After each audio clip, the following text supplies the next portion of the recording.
22 heures sur Télé Djibouti, ravi de vous retrouver. Bienvenue dans ce principal rendez-vous de l'information. Voici tout de suite les titres de l'actualité. La 5e séance du Conseil des ministres s'est tenue aujourd'hui sous la présidence du chef de l'État et chef de gouvernement, où 8 questions étaient inscrites à l'ordre du jour. Le compte rendu nous sera fait par le porte-parole du gouvernement. Et le président du Conseil constitutionnel a proclamé officiellement aujourd'hui les résultats des élections régionales et communales du 11 mars dernier. Nous ferons également le point dans ce journal sur la pandémie du Covid-19 qui circule toujours activement en Europe. C'était les titres, bonsoir. Sous la présidence du chef de l'État et chef du gouvernement Ismaël Omar Guelleh s'est tenue la 5e séance du Conseil des ministres en ce mardi 22 mars. 8 questions ont été inscrites donc à l'ordre du jour. La première question portait sur une communication qu'a faite la ministre de la Ville, de l'Urbanisme et de l'Habitat sur la stratégie de développement des villes. La deuxième question examinée et approuvée était portée donc sur un projet de décret portant création du Grand Prix du chef de l'État pour la promotion des personnes handicapées. La troisième question sur un projet de décret portant création d'un comité national d'endettement public. Le Conseil des ministres s'est ensuite penché sur un projet de décret portant affectation d'une parcelle de terrain à Chebele au profit du ministère de l'Intérieur. Suivant le compte rendu du porte-parole du gouvernement, Mohamed Ali Youssouf, sur ces 4 premières questions inscrites à l'ordre du jour. Sous la présidence du chef de l'État, son Excellence M. Ismaël Omar Guelleh, s'est tenue la 5e séance du Conseil des ministres en ce mardi 22 mars 2022. Étaient inscrites à l'ordre du jour 8 questions. La première question est relative à une communication faite par Madame la ministre de la Ville, de l'Urbanisme et de l'Habitat. Dans l'objectif d'insuffler une dynamique nouvelle et favoriser l'essor d'une ville à même d'assumer son rôle de métropole, capitale politique et économique, l'intervention sur les anciens quartiers est devenue une nécessité. Le ministère de la Ville s'est doté d'un plan opérationnel permettant la mise à niveau des anciens quartiers, et ce parallèlement à la mise en œuvre du programme Zéro Bidonville. Ce plan vise à comprendre d'abord les enjeux, les freins et les potentialités d'évolution des différents quartiers de la zone d'étude, planifier la mise à niveau des quartiers de manière à favoriser la mise en œuvre optimale des prévisions et à harmoniser le cadre urbain et bâti. Identifier le besoin des populations en infrastructures, équipements, logements et emplois dans une approche participative. Réglementer toutes les opérations d'urbanisme prévues dans le cadre du plan de mise à niveau. La question du financement de l'habitat est le cœur névralgique de la politique de l'habitat. L'absence d'un mécanisme de financement de l'habitat inhibe le développement du secteur dans son ensemble. Les contraintes identifiées sont d'abord l'accès limité pour les ménages à faibles et moyens revenus en raison des conditions de financement, l'absence de fonds de garantie pour élargir les produits financiers à une large partie de la population et des promoteurs publics et privés, l'absence d'un produit spécifique dédié à l'accès à la propriété en fonction des revenus des ménages. Les solutions envisagées sont d'abord une convention avec la BCI pour des prêts à 5%, l'élaboration d'une étude sur le secteur du logement pour identifier les contraintes de la chaîne de valeur du secteur du bâtiment et proposition de mesures correctives pour faciliter l'accès à la propriété. La mise en place d'un mécanisme de fonds de garantie pour le logement et la mise en place d'un mécanisme de fonds de garantie pour ce même logement. Donc la création du produit accès au logement adopté en fonction du revenu des ménages avec des modalités de financement préférentielles avec les banques de la place. Sur le plan de la réglementation, un certain nombre de réformes sont en cours. Un projet de code urbain de l'aménagement foncier, l'élaboration du règlement d'urbanisme, l'intensification des contrôles et de la lutte contre les constructions illégales. La deuxième question concerne un projet de décret portant création du Grand Prix du chef de l'État pour la promotion des personnes handicapées. À l'instar du Grand Prix du chef de l'État pour la promotion de la femme ou pour l'initiative jeunesse, le Grand Prix du chef de l'État pour la promotion des personnes handicapées a pour objectif d'encourager la recherche, la proposition d'initiatives et solutions innovantes pour améliorer les conditions de vie des personnes handicapées et favoriser en même temps leur participation pleine et effective à la société djiboutienne. À l'occasion de la célébration de la Journée internationale des personnes handicapées en décembre 2021, 3 récompenses avaient été décernées. Ainsi, pour fixer le cadre d'organisation du concours à ce Grand Prix du chef de l'État, il est donc proposé la création du Grand Prix du chef de l'État pour la promotion des personnes handicapées. La 3e question concerne un projet de décret modifiant le décret numéro 2019-085 présidence portant création d'un comité d'endettement public. Ce projet de décret d'amendement introduit quelques révisions, entre autres, accentuer la mission principale du Comité national d'endettement public relative à l'examen de nouveaux emprunts et l'émission d'un avis motivé. Élargir ses membres permanents avec l'intégration de l'autorité portuaire, institution pivot de l'investissement public. Renforcer le comité technique avec les directions et départements techniques clés et mettre en exergue les fonctions de secrétariat tout en améliorant la procédure de saisine du comité. Et enfin, accroître la fréquence des réunions du comité. Réécoutons le porte-parole du gouvernement sur les 4 autres questions inscrites à l'ordre du jour lors de cette 5e séance du Conseil des ministres. La question concerne un projet de décret portant organisation et fonctionnement de l'Agence djiboutienne des normes de qualité. La création de cette agence a pour objectif de fixer l'organisation et le fonctionnement de cet établissement placé sous la tutelle du ministère du Commerce. Cette agence va répondre à l'impératif de démarche de la qualité à laquelle notre pays a souscrit, conscient du fait que tout développement économique ne peut être efficient s'il n'inclut pas dans sa démarche un système de qualité composé de la normalisation, la métrologie, la certification et l'accréditation. La mission première confiée à l'agence est d'animer, de coordonner le processus d'élaboration des normes et de promouvoir leur application pour une meilleure contribution aux orientations de développement socio-économique de notre pays. Elle aura également l'ambition de construire avec les parties prenantes une économie structurée, performante, compétitive, respectueuse de l'environnement et du bien-être des Djiboutiens. L'agence aura 6 services, celui de la normalisation et la certification, celui de la promotion de la qualité et de l'appui aux organismes, le service de la métrologie, le service juridique, le service administratif et financier et le service informatique. La 5e question est relative à un projet de décret portant nomination des membres du conseil d'administration de l'Agence djiboutienne des normes et de la qualité. Ce conseil d'administration est composé de 12 membres désignés en raison de leurs compétences dans les domaines d'intervention de l'établissement. Cet organe investit des pouvoirs les plus étendus pour agir au nom de l'agence, accomplir ou autoriser les actes ou opérations relatifs à son objet, conformément à la législation et la réglementation en vigueur. Le mandat des membres du conseil d'administration est fixé pour une période de 3 ans renouvelable. La 6e question est relative à un projet d'arrêté portant affectation d'une parcelle de terrain sise à Chebele au profit du ministère de l'Intérieur. Cette parcelle de 25 hectares sise à Chebele est mise à la disposition de l'Office de la voirie de Djibouti, puis destinée à accueillir un centre de traitement des déchets solides de la ville de Djibouti, ainsi qu'un centre de tri. La 7e question est relative à un projet d'arrêté portant modification de l'arrêté numéro 2020-141 présidence du 16 novembre 2020 portant affectation d'une parcelle de terrain sise au PK 23 au ministère de la Justice.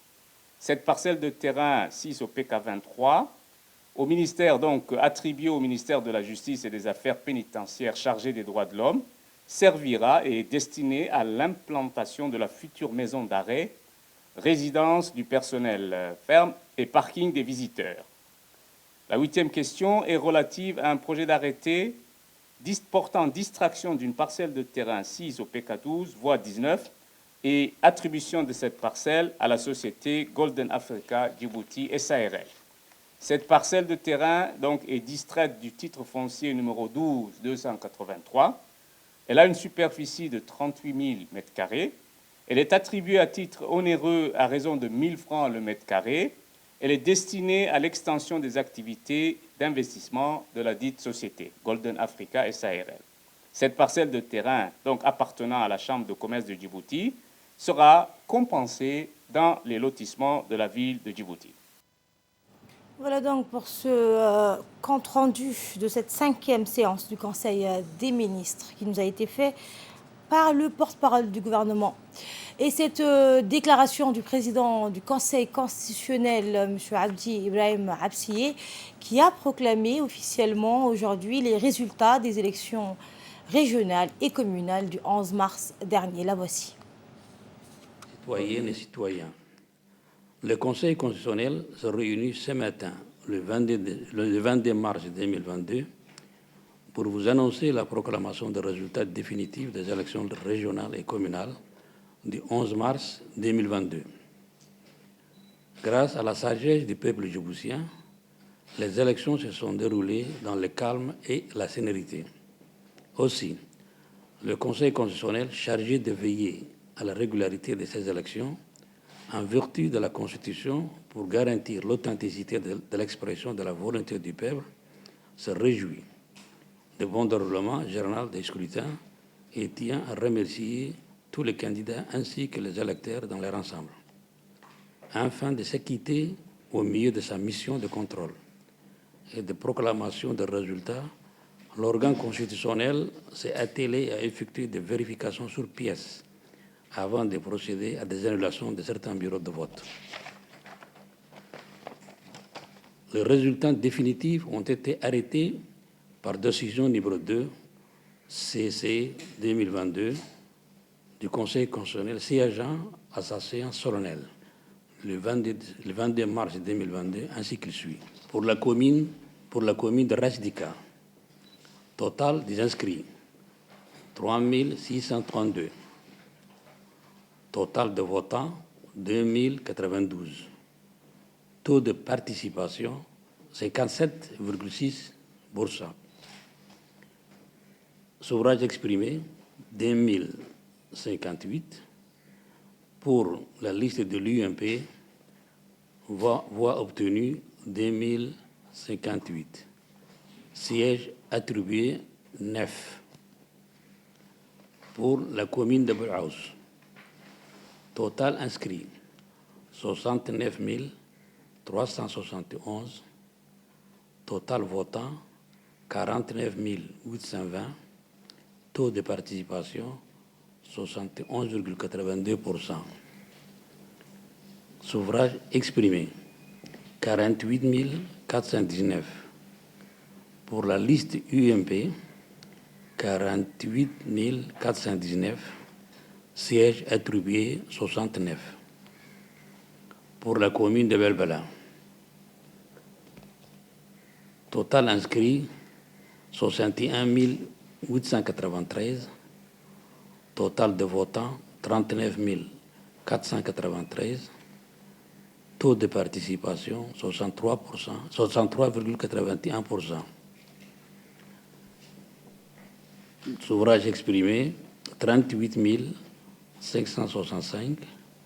Pour la liste UMP, 38 565. Sièges attribués, 62.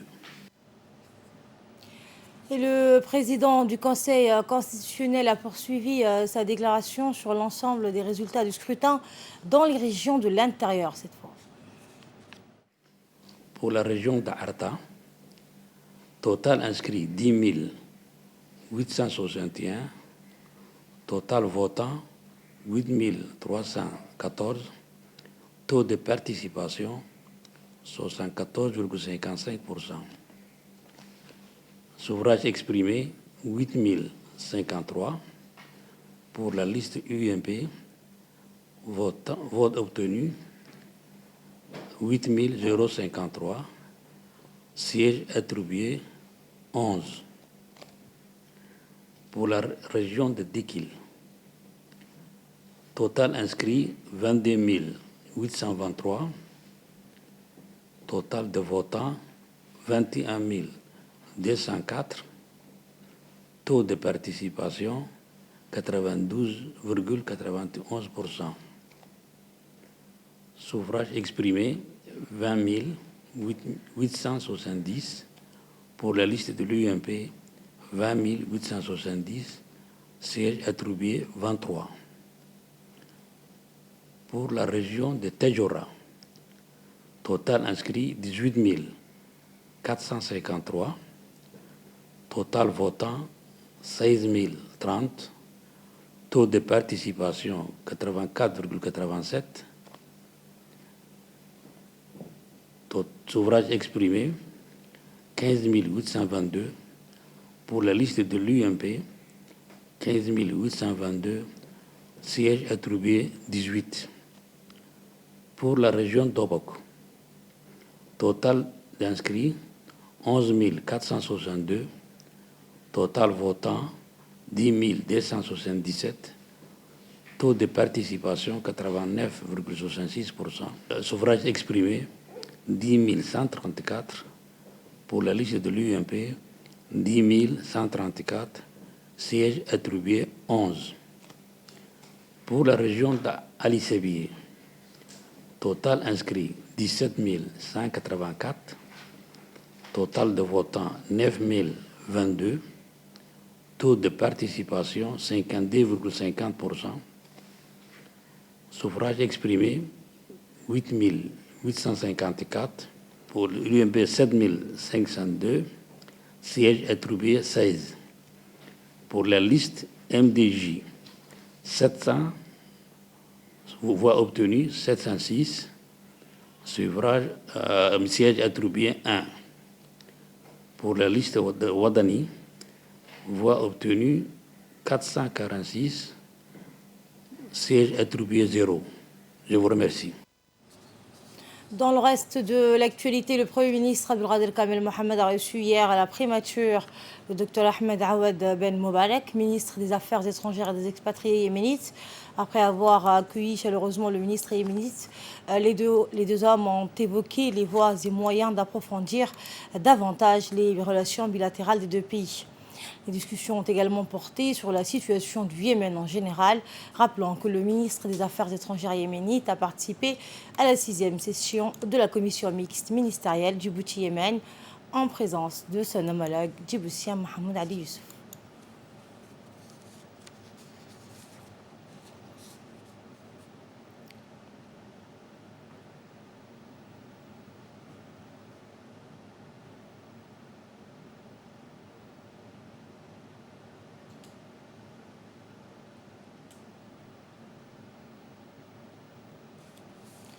Et justement, les travaux de la 6e session de la commission mixte ministérielle Djibouti-Yémen ont été clôturés aujourd'hui au ministère des Affaires étrangères. Cette session de clôture a été co-présidée par le ministre des Affaires étrangères Mohamed Ali Youssouf et son homologue du Yémen, Dr Ahmed Awad Ben Moubarek. Les deux parties ont discuté sur les questions de coopération bilatérale et les moyens de les développer davantage. Ils ont eu également des échanges portant sur la situation régionale et internationale d'intérêt commun. Les deux parties ont exprimé leur satisfaction quant au niveau des relations bilatérales entre les deux pays et ont souligné la détermination des dirigeants et des gouvernements des deux pays à les développer conformément aux intérêts et avantages communs, louant l'esprit de coopération et coordination entre les deux pays frères dans toutes les instances internationales. Cérémonie de signature également, vous voyez l'image, d'un certain nombre de programmes exécutifs dans les domaines de la sécurité, l'éducation et l'enseignement supérieur, jeunesse et sport, industrie, santé, ainsi que la signature d'un mémorandum d'entente sur la mise en place d'un mécanisme de consultation politique de manière à renforcer les relations et la coopération conjointe entre les deux pays. La délégation yéménite a remercié le gouvernement et le peuple de la République de Djibouti pour les facilités qu'ils fournissent à la communauté yéménite à la lumière des circonstances que traverse la République du Yémen suite au coup d'État de la milice Houthi contre la légitimité constitutionnelle et de son pillage des capacités de l'État. Au niveau régional et international, les deux parties ont exprimé leur condamnation de toutes les formes de terrorisme et leur soutien aux efforts régionaux et internationaux visant à affronter et à combattre ce phénomène dangereux et à traiter les raisons en concert avec les efforts de la communauté internationale. Tout autre chose, l'ambassadeur de la République de Djibouti en Éthiopie, Abdi Mahmoud Haïbé, a fait le point sur les missions de la République de Djibouti auprès de l'Union africaine et surtout le Conseil de paix et de sécurité ainsi que la diplomatie économique au vu d'une forte présence diplomatique dans la capitale éthiopienne. Un entretien mené par notre envoyé spécial Abdelrahman Chibachi. L'ambassade de la République de Djibouti à Addis Abeba, où dimanche, l'ambassadeur Abdi Mahmoud Haïbé a reçu plusieurs diplomates à l'occasion de la réélection de notre pays au Conseil de paix et de sécurité. Il a reçu des diplomates donc, de pays réélus, élus ou encore sortants au sein du Conseil de paix et de sécurité de l'Union africaine.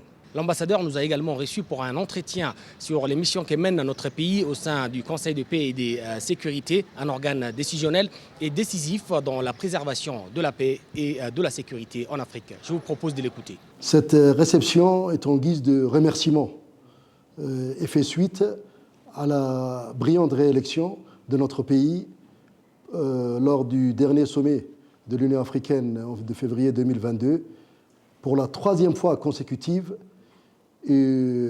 comme membre du CPS, mais cette fois-ci pour un mandat de 3 ans.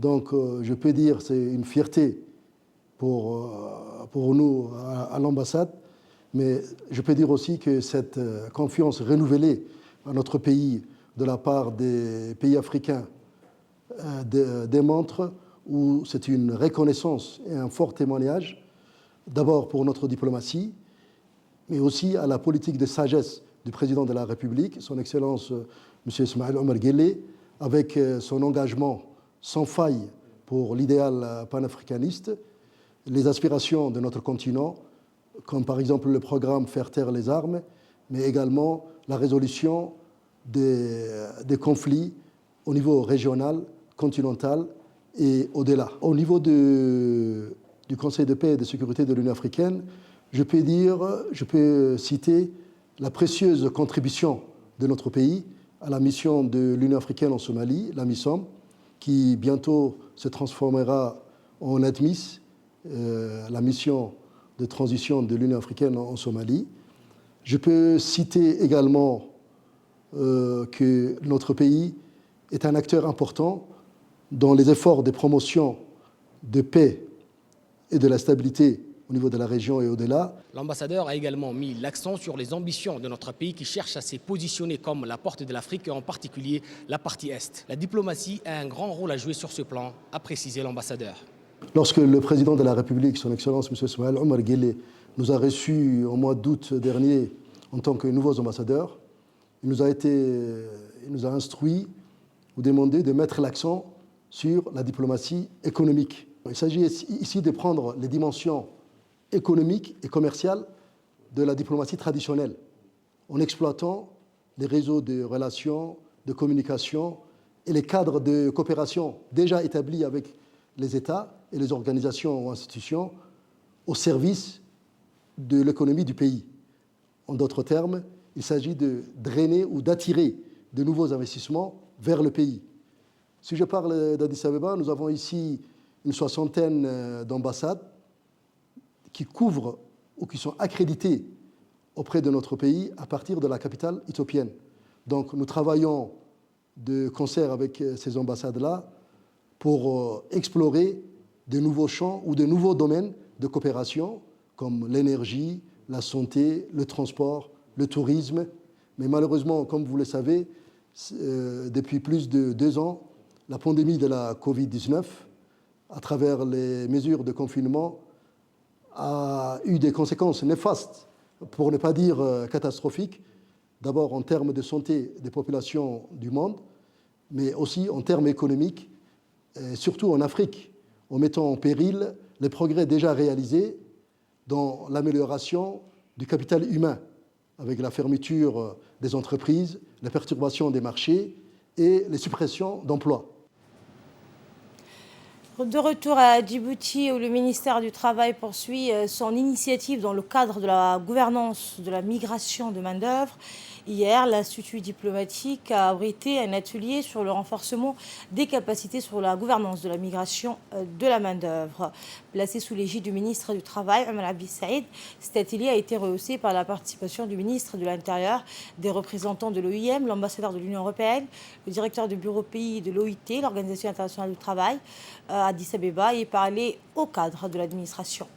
Ces assises de 3 jours ont pour objectif à familiariser les hauts fonctionnaires des différents départements du ministère du Travail ainsi que les ministères des départements concernés au concept, réglementation et les bonnes pratiques en matière de gouvernance, de migration et de main-d'œuvre et à élaborer une feuille de route sur la prochaine ligne de conduite.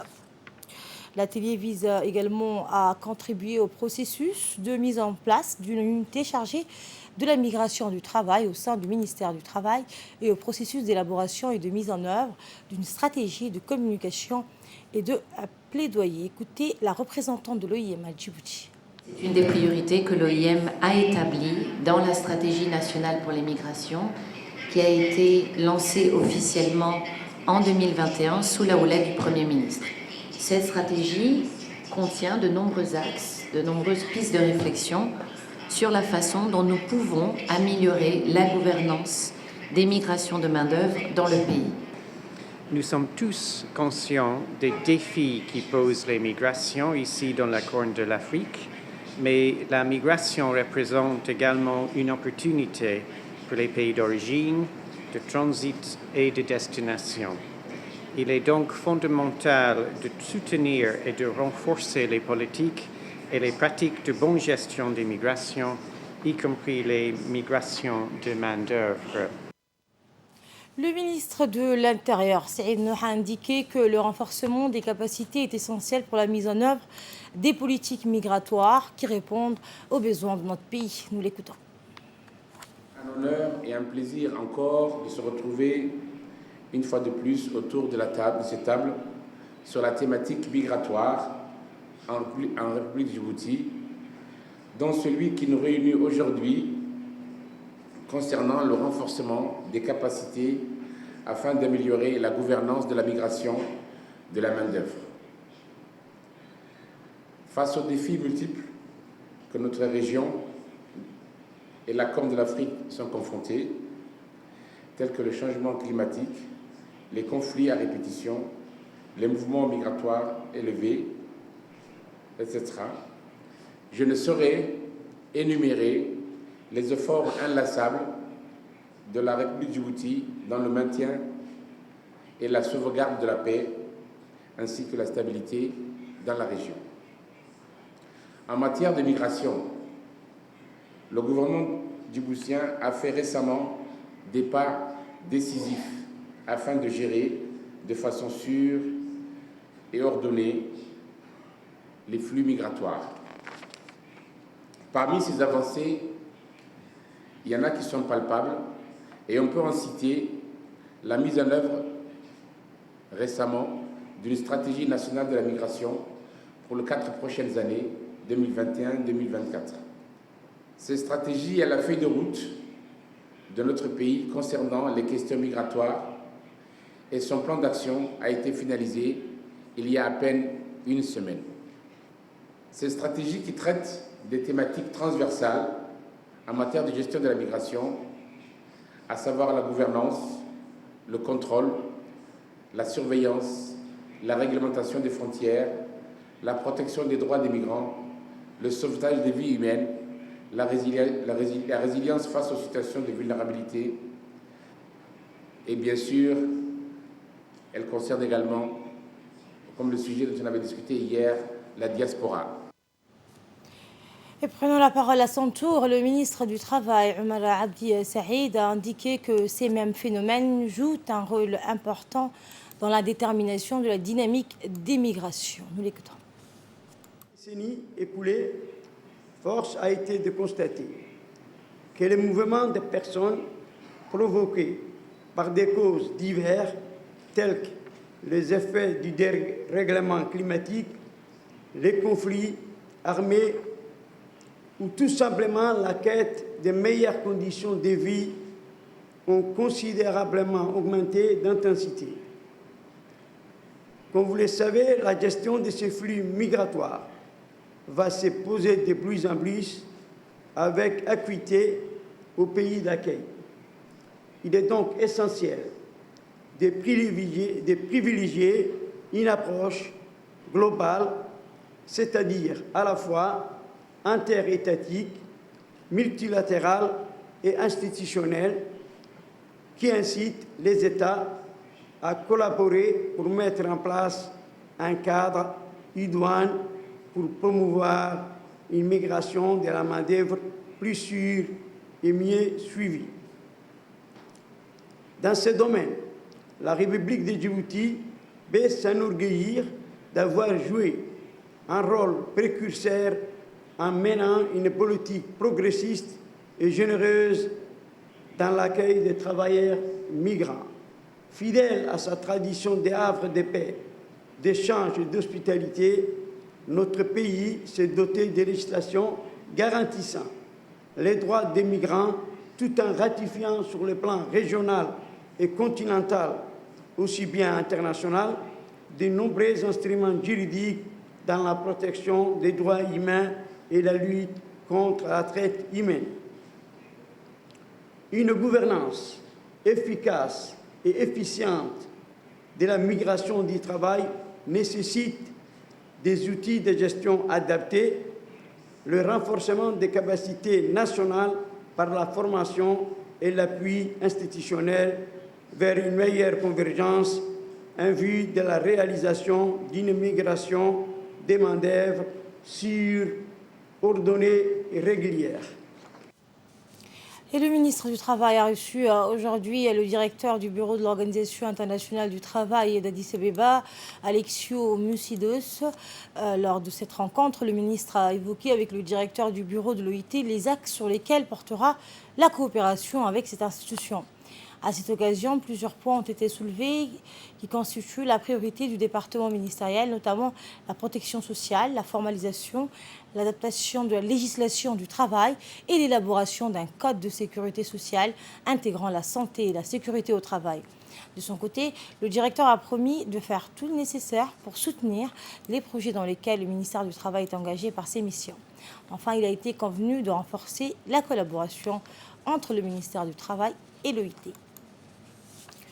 Une forte délégation conduite par le président de la Fédération internationale de natation, Houssem Al-Moussalam, s'est rendue à la piscine nationale où il a été accueilli chaleureusement. Le secrétaire d'État chargé des sports, Hassan Mohamed Kamil, et la présidente du comité olympique, Mme Acha Gerad, en préparent à cette visite.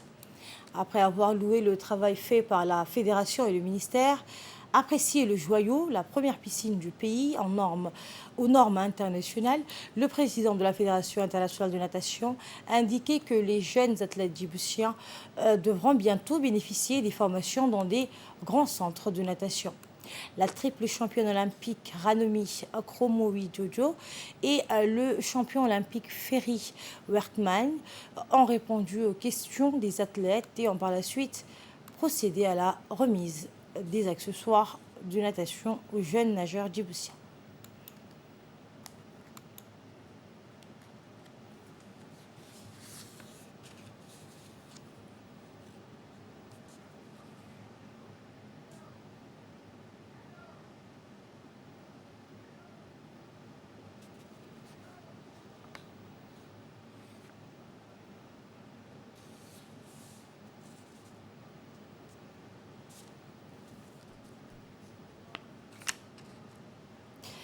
Écoutons un extrait du mot du secrétaire d'État au sport, M. Hassan Mohamed Kamil.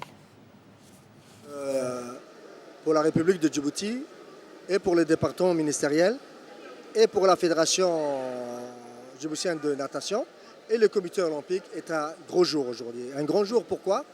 Parce que nous avons le président de la Fédération internationale de natation qui est là, à Djibouti, le président de la Confédération africaine de natation qui est là aujourd'hui et le secrétaire général aussi de la Fédération internationale. Nous avons aussi le président de la zone de natation et de grandes personnalités du sport, et notamment 2 athlètes olympiques. Alors cette venue est dans le cadre de valoriser un peu la natation à Djibouti, parce que dans le temps, on avait la natation, mais uniquement sur les plages. Il y a une année, le président de la République, alhamdoulilah, a inauguré cette magnifique piscine nationale, et nous sommes aujourd'hui présents dans la piscine pour démontrer aux jeunes comment pratiquer la natation. Avec le président de la Fédération internationale, on a conclu à ce que Djibouti se dote d'une piscine flottante, mais pas uniquement sur Djibouti, mais surtout dans les régions côtières comme Tadjoura, Obok et Arta Plage, Inch'Allah. On attend beaucoup de ces jeunes, et surtout il faut que la fédération fasse ses preuves. Aujourd'hui, elle va être dotée de matériel. Maintenant, on va mettre le paquet sur la formation des jeunes, et on va essayer de mettre aussi en valeur la jeunesse au niveau de la base, Inch'Allah. Et sur invitation de son homologue du Qatar, le général de corps d'armée Salem Ben Hamad Al-Akit Al-Nabet, le général de corps d'armée Zakaria Cheikh Ibrahim s'est rendu à Doha, la capitale de l'État du Qatar, pour une visite de travail de 48 heures. Cette visite s'inscrit dans le cadre de la participation du général à l'exposition de la conférence internationale sur la défense maritime de Doha. Cette foire, organisée par les forces armées du Qatar, a lieu tous les 2 ans et permet d'exposer les matériels de défense les plus innovants, particulièrement ceux de la marine. Au-delà du principe de l'exposition, cette foire a pour objectif de connecter la communauté mondiale de la défense et de la sécurité maritime. Durant cette visite officielle, le général Zakaria Cheikh Ibrahim a conduit une forte délégation.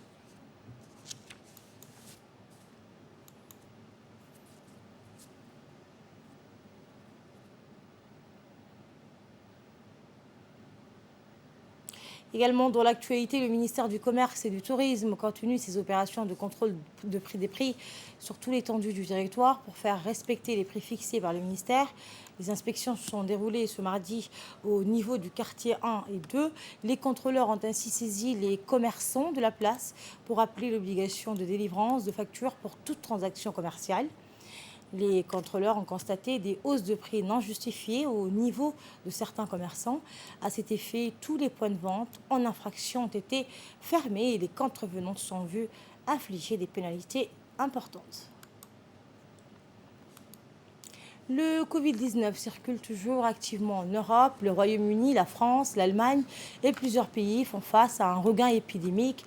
La vaccination contre le Covid suit son cours au Royaume-Uni, où une nouvelle dose de rappel est désormais administrée aux personnes âgées. La France est également confrontée à un regain épidémique avec près de 90 000 contaminations quotidiennes en moyenne sur une semaine et un nombre d'hospitalisations qui ne recule plus. Cette nouvelle vague épidémique touche également l'Allemagne, qui a enregistré un nombre de cas record depuis le début de la pandémie, près de 300 000 en 24 heures, ce qui n'a pas empêché Berlin d'acter la levée de l'ensemble des restrictions.